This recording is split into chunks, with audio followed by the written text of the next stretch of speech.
യുദ്ധം വീണ്ടും തുടങ്ങുമോ? എല്ലാവരും ചോദിക്കുന്ന ചോദ്യമാണ്. പക്ഷെ പാകിസ്ഥാനിയെ എനിക്ക് സത്യത്തിൽ ഇത്തിരി കുശുമ്പ് തോന്നിയായിരുന്നു. കാരണം ലോകം മുഴുവൻ ആശങ്കയോടെ ഇരിക്കുന്ന ഈ യുദ്ധം തീർക്കാൻ വേണ്ടി പാകിസ്ഥാൻ മധ്യസ്ഥത വഹിക്കുന്നു. പക്ഷേ അതിനു മുമ്പ് ഇസ്രായേൽ പറഞ്ഞ് അവന്മാർ പറയുന്നതൊന്നും ആരും വിശ്വസിക്കാൻ പോകുന്നില്ല, അവന്മാർ ഭീകരന്മാരാണ്, ഭീകരന്മാരെ പിന്തുണയ്ക്കുന്നവരാണ് എന്ന് പറഞ്ഞ് ഇസ്രായേൽ അതിനെ ഈ പാകിസ്ഥാനെ തള്ളിപ്പറഞ്ഞതോടുകൂടി എനിക്ക് ഉറപ്പായിരുന്നു അത് മിക്കവാറും അലസിപ്പിരി എന്തായിരിക്കും എൻ്റെ റിസൾട്ട് എന്നറിയാം. സത്യത്തിൽ ഈ യുദ്ധം അവസാനിപ്പിക്കാൻ പറ്റുന്ന ഒരാൾ നമ്മുടെ ഇവിടെ ഇരിപ്പുണ്ട്, നമ്മുടെ കാരണവർ. നരേന്ദ്രമോദി ഇടപെട്ടിരുന്നെങ്കിൽ ഈ യുദ്ധം തീരുമായിരുന്നു എന്ന് കരുതുന്ന ആളുകളുണ്ട്. പക്ഷെ മോദി അതിൽ ഇടപെടുന്നില്ല എന്ന് തോന്നുന്നു. എന്താ അത്? അല്ല, അതിപ്പോ ഒരു കാര്യമുണ്ട്, സംഗതി വളരെ സീരിയസ് ആയിരിക്കുകയാണ്. ഇപ്പൊ ഇന്നലെ ആയിരിക്കും മോദി വരേണ്ട സമയം. അതെ, അതായത് ഇപ്പോ അമേരിക്കൻ പ്രസിഡന്റ് ട്രംപ് കഴിഞ്ഞ ദിവസം പോപ്പിനെ കുറെ ചീത്ത വിളിച്ച് ഇയാൾക്ക് ഒരു വക അറിയാൻ പാടില്ല, ഡിപ്ലോമസി എന്താണെന്ന് അറിയില്ല, ഫോറിൻ പോളിസി എന്താണെന്ന് അറിയില്ല, ഒരു ക്രൈം കണ്ട അത് ക്രൈം ആണോ അല്ലോ എന്ന് അറിയാൻ പറ്റില്ല. ഇയാൾ മിണ്ടാണ്ട് ഇയാളുടെ കത്തോലിക്ക സഭയിലെ പ്രശ്നമൊക്കെ പരിഹരിച്ചുകൊണ്ട് അവിടെ എങ്ങാനും കുത്തിയിരിക്കും, വേണ്ടാത്ത കാര്യത്തിൽ ഇടപെടരുത്, എനിക്ക് ആരെയും പേടിയൊന്നുമില്ല എന്ന് പറഞ്ഞു. പോപ്പ് പറഞ്ഞു എനിക്ക് ആരെയും പേടിയൊന്നുമില്ല എന്ന് പറഞ്ഞാൽ അടുത്ത വിമാനം കയറി ഇവരിപ്പോൾ അൾജീരിയയിൽ മതമാറ്റത്തിന് പോയേക്കാണ്.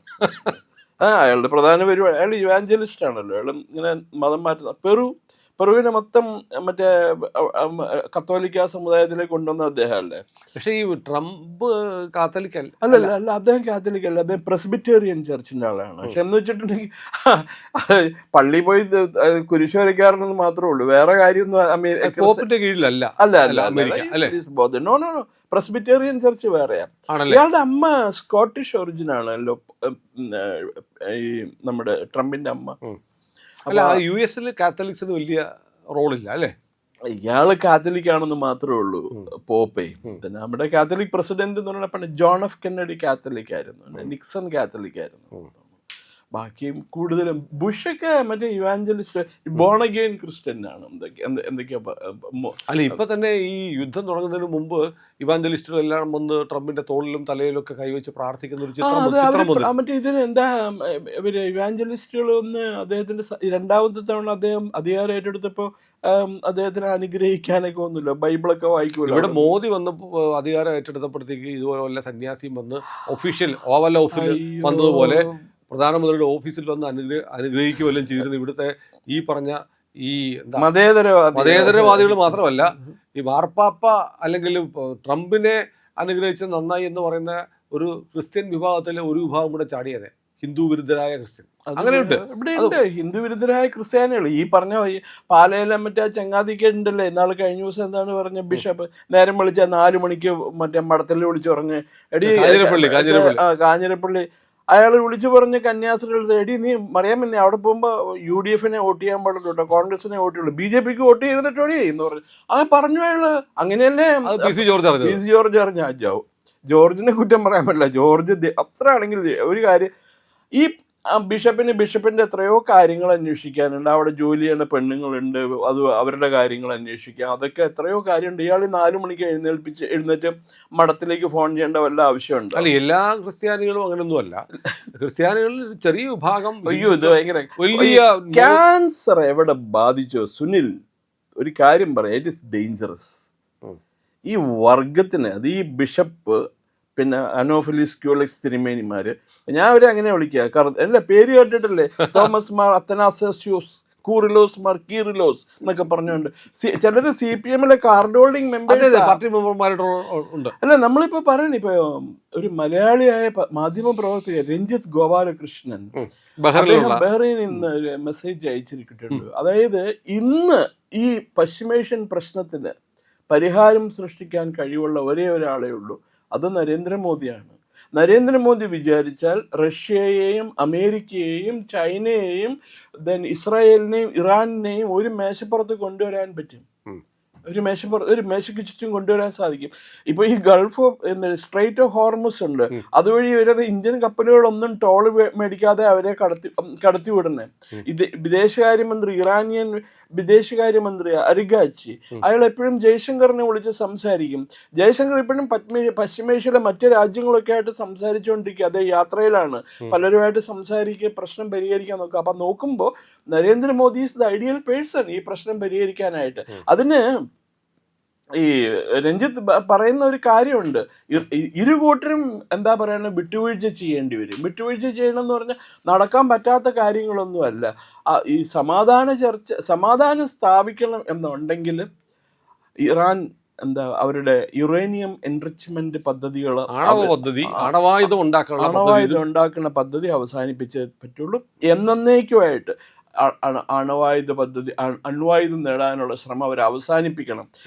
ഇത് മാനവികതയ്ക്ക് തന്നെ ഭയങ്കര അപകടമാണ് ന്യൂക്ലിയർ പ്രോലിഫറേഷൻ എന്നാണ് രഞ്ജിത്ത് പറഞ്ഞിരിക്കുന്നത്. അദ്ദേഹത്തിൻ്റെ സജഷൻ വളരെ കൗതുകകരമായിട്ട് തോന്നി എനിക്ക്. കാരണം അമേരിക്ക ആവശ്യപ്പെട്ട കാര്യങ്ങൾ ഇതൊക്കെ തന്നെയാണ്. ഒന്ന്, ഈ പറഞ്ഞ പോലെ യുറേനിയം എൻറിച്ച്മെന്റ് പദ്ധതികൾ നിർത്തിവെക്കുക, അണവായുധങ്ങൾ നശിപ്പിക്കുക, മിസൈൽസ്, ലോങ് ടൈം മിസൈൽസ് ഒക്കെ നശിപ്പിക്കുക എന്നുള്ളതാണ് അമേരിക്ക പറഞ്ഞത്. Long range missile. അതെ.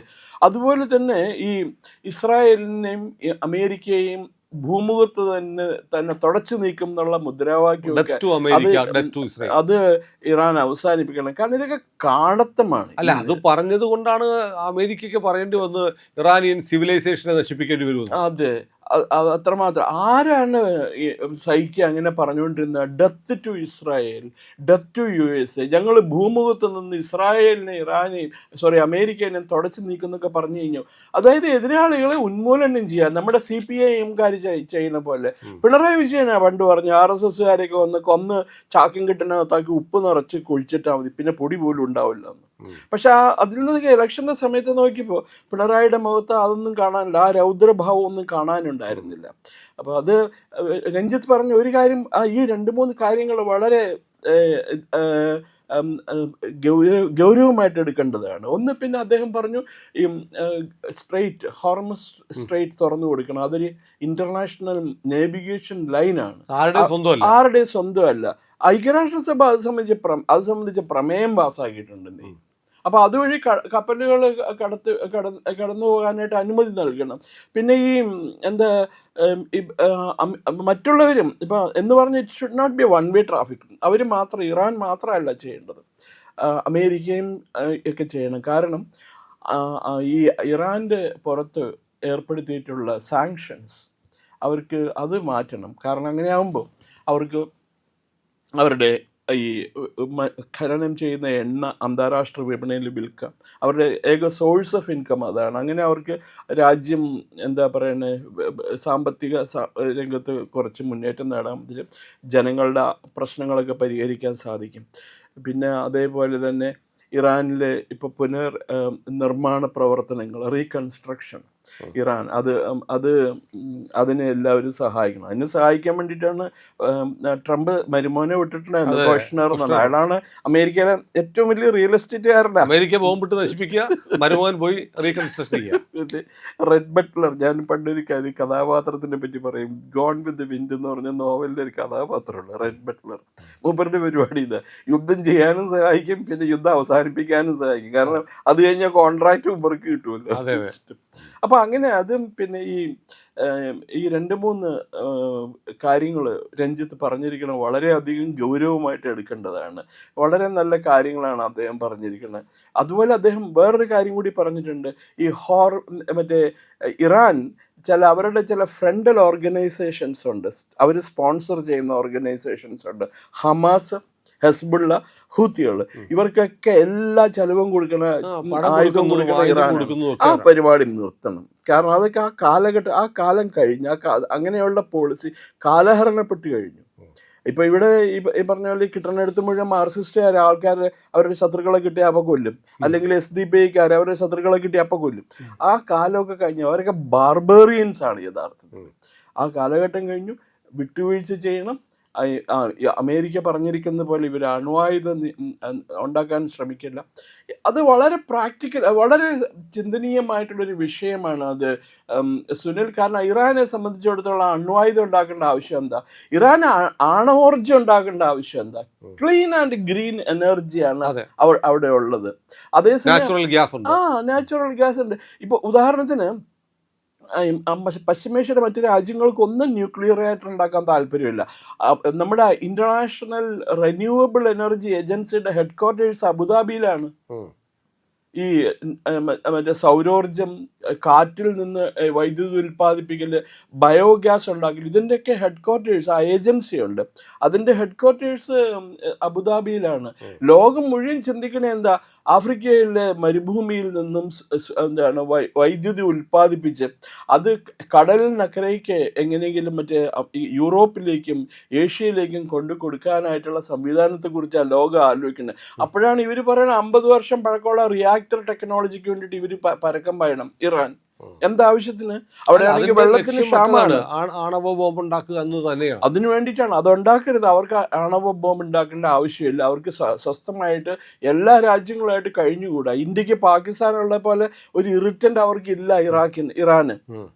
ഈ പാകിസ്ഥാനാണല്ലോ ഇന്ത്യയുടെ ഏറ്റവും വലിയ തലവേദന, പാകിസ്ഥാനും ചൈനയും. പാകിസ്ഥാൻ ഇല്ലാതായാൽ തന്നെ ഇന്ത്യയുടെ തലവേദന പകുതി കുറയും. അപ്പൊ ഇറാനെ സംബന്ധിച്ചിടത്തോളം അങ്ങനെയുള്ള പ്രശ്നമൊന്നുമില്ല. അവർക്കിത് അണുവായുധത്തിന്റെ ആവശ്യമില്ല, അവർക്ക് റിയാക്ടറിന്റെ ആവശ്യമില്ല, അവർക്ക് അതുപോലെ കെമിക്കൽ വാർഫെയറിന്റെ ആവശ്യമില്ല. അപ്പോൾ ശരിക്കും നമുക്ക് ഇപ്പോൾ ഈ 22-ാം തീയതി കഴിഞ്ഞാൽ വെടിനിർത്തൽ തീരും. അപ്പോൾ നമ്മുടെയൊക്കെ ആശങ്ക എന്ന് പറഞ്ഞാൽ, പ്രത്യേകിച്ച് ഇന്ത്യക്കാരുടെ ആശങ്ക, മിഡിൽ ഈസ്റ്റിൽ 40 ലക്ഷം ഇന്ത്യക്കാരുണ്ട്. അതിൽ നല്ല 1 കോടിയോളം ജനങ്ങളുണ്ട്. 1 കോടിയോളം ജനങ്ങളുണ്ട്. മിനിമം 90 ലക്ഷത്തിനും 1 കോടിക്ക് 4 മില്യൺ എന്ന് ഞാൻ എവിടെയോ വായിച്ചിരുന്നു. 1 കോടിയുണ്ട്. ശരി, അങ്ങനെയാണെങ്കിൽ അതിൽ നല്ല ശതമാനം മലയാളികളാണ്. അതെ അതെ അതെ. അപ്പോൾ നമുക്ക് അവിടെ യുദ്ധം എന്ന് പറഞ്ഞാൽ അവിടെ വീഴുന്ന ഓരോ മിസൈലും പൊട്ടുന്ന ഓരോ ബോംബും നമ്മുടെ നെഞ്ചിലാണ് വന്ന് വീഴുന്നത്. അപ്പോൾ അതുകൊണ്ട് യുദ്ധം തീരണം. അതിന് എനിക്ക് തോന്നുന്നു അവസാന നിമിഷം എല്ലാവരും കൂടെ ചേർന്നിട്ട് നരേന്ദ്രമോദി വരട്ടെ എന്ന് പറയുന്ന ഒരു തരത്തിലേക്ക് മാറാൻ. അദ്ദേഹം അതെന്താന്ന് വെച്ചാൽ ഇപ്പൊ മനസ്സിലായില്ലേ സുനിലിന്, ഇത്രയും പേരുടെ സുരക്ഷിതത്വം അദ്ദേഹത്തിന്റെ ഉത്തരവാദിത്തം. അതുകൊണ്ടാണ് അദ്ദേഹം ഒന്നും എടുത്തു ചാടി ഒന്നും ചെയ്യാത്തത്. മറ്റു രാജ്യങ്ങളുമായിട്ട് വളരെ അപ് ടു ഡേറ്റ് ആണ്. എല്ലാ ദിവസവും അവരുമായിട്ട്, എല്ലാ ദിവസവും നമ്മൾ കാണണില്ലേ പേപ്പറിൽ, ഇറാനിയൻ പ്രസിഡന്റായിട്ട് അദ്ദേഹം സംസാരിച്ചു. വിദേശകാര്യമന്ത്രി ആണെങ്കിൽ അബുദാബിയിലും UAE-യിലെല്ലാം പോയിരിക്കണം, അവരൊക്കെ ആയിട്ട് സംസാരിക്കണം എന്നുള്ളത് കേൾക്കണില്ലേ. അപ്പൊ അത് ഒരു എന്താ പറയുക, ഒരു ഗ്രൗണ്ട് വർക്ക് ചെയ്തുകൊണ്ടിരിക്കുകയാണ്. നമ്മളിവിടെ ചുമ്മാ ഇരിക്കുകയാണ്. അപ്പോഴേക്ക് ഈ മന്ത്രിമാരൊക്കെ ആയിരിക്കുന്ന ആളുകളും പ്രധാനമന്ത്രിയും എന്തൊക്കെ പണിയാണ് ചെയ്യുന്നതെന്ന് ആലോചിച്ച് നോക്കൂ, ഇന്ത്യയെ അഫക്റ്റ് ചെയ്യാതിരിക്കാൻ വേണ്ടിയിട്ട്. അപ്പോൾ അത് ഏതായാലും മോദി ഇറങ്ങും എന്ന തരത്തിലേക്ക് കാര്യങ്ങൾ നീങ്ങുന്നുണ്ട്. ഇത് രഞ്ജിത്ത്, ഇത് പ്രസിദ്ധീകരിക്കുകയാണെങ്കിൽ തീർച്ചയായിട്ടും ഇത് നോട്ടീസബിൾ ആണ്. ഇത് ശ്രദ്ധിക്കപ്പെടുന്ന പോയിന്റ്സ് ആണ് രഞ്ജിത്ത് എഴുതിയിരിക്കുന്നത് മുഴുവൻ. അദ്ദേഹത്തിനെ ശരിക്കും അഭിനന്ദിക്കണം. സുനിലിന്റെ ഫ്രണ്ടാണ്. അതെ അതെ, നമ്മുടെ ചാനലിൻ്റെ ഒരു വെൽവിഷറാണ് അദ്ദേഹമാണ്. നേരത്തെ നമ്മൾ ടോക്കി പറഞ്ഞ പോലെ മാധ്യമപ്രവർത്തകനാണ്, ജന്മഭൂമിയിലുണ്ടായിരുന്നു. പിന്നീട് കറണ്ട് അഫയേഴ്സ് എന്ന് പറയുന്ന വലിയ ആധികാരികമായ ഒരു മലയാളത്തിലെ പ്രസിദ്ധീകരണം നടത്തിയ ആളാണ്. കാലത്തിന് മുമ്പേ പ്രസിദ്ധീകരിക്കപ്പെട്ട ഒരു മാസിക. അതെ അതെ അതെ അതെ. പ്രിയപ്പെട്ട പ്രേക്ഷകരെ, ഇന്ത്യ ലൈവ് എല്ലാവർക്കും അഡ്വാൻസ് ആയിട്ട് വിഷു ആശംസകൾ നേരുകയാണ്. ഞങ്ങളുടെ കൂടെ നിങ്ങൾ സഞ്ചരിച്ചു കൊണ്ടിരിക്കുന്നു. മറ്റുള്ളവർ പറയാത്ത കാര്യങ്ങൾ ഇങ്ങനെ കണക്ക് വെച്ചിട്ടാണെങ്കിലും നമ്മൾ നിങ്ങളോട് പറഞ്ഞുകൊണ്ടിരിക്കും. അതുകൊണ്ട് ഈ യാത്രയിൽ ഞങ്ങളുടെ കൂടെ നിൽക്കുക. എല്ലാവർക്കും സമ്പൽ സമൃദ്ധമായ വിഷു ആശംസകൾ നേരുന്നു.